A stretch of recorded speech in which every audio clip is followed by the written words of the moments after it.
One slip-up shouldn't ruin years of work. Trust me, your father wasn't the only one invested in Fade's redemption, Talon said. I think that's why it hit us especially hard when... He shook his head. The official report went with Fade's assertion that the deaths were an accident, but the evidence heavily suggests otherwise. There were too many fail-safes, too many things that would have had to have gone wrong simultaneously for the lab safety systems to malfunction to that degree. A knot formed in Prism's stomach. It had taken her a long time to come to terms with the idea that her father's first and favorite pupil could be responsible, even inadvertently, for so many deaths. To hear that it might have been intentional. But then, why does the official record not say that? A few reasons. Talon selected a wooden stirring stick and sloshed it around his coffee. Primarily, Dosa wanted to save face.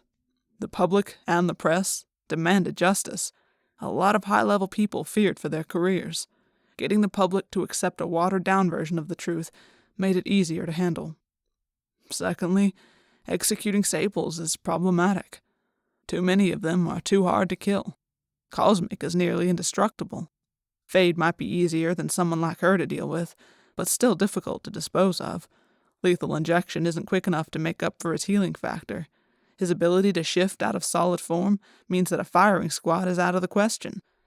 And as you mentioned, he's expensive to keep incarcerated, so even if rehabilitation wasn't an option, we needed another way to handle him. We thought it would be easier for the public to swallow an unconventional punishment if we minimized the crime. He tossed the stick into a wastebasket. But you did just incarcerate him, didn't you? She furrowed her brow. Not exactly. As I said, we couldn't kill him, but that didn't mean we couldn't alter him slightly. Cold crept through Prism. What did you do to him? Talon glanced around again before drawing a phone out of his pocket. But not the one she usually saw him use. No, that one had a distinct blue case, and this one was black and bulky. He tapped the screen. A red light radiated from it, projecting a grid onto his face. Biometrics recognized, An electronic voice announced. What do you require, Talon? I need the file for prisoner 376, Greg Curran, a.k.a. Fade. Lights flashed and the device beeped.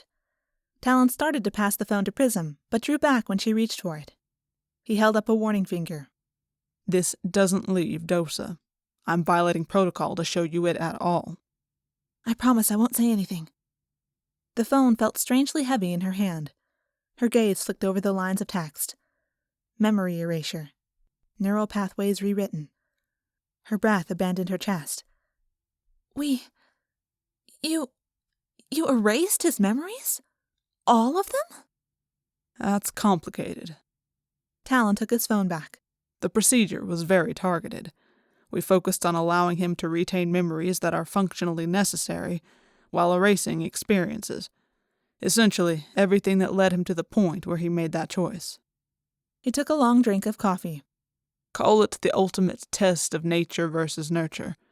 If Fade's choices were a matter of who he is, his genetic predispositions, as it were, then we've done nothing.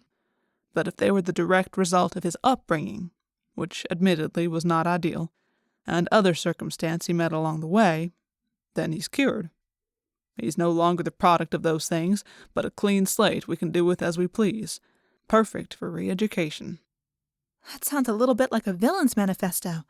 Rewriting and re-educating people for our own purposes? Prism wrinkled her nose. Perhaps, but in this case, he agreed to the procedure as part of the plea deal.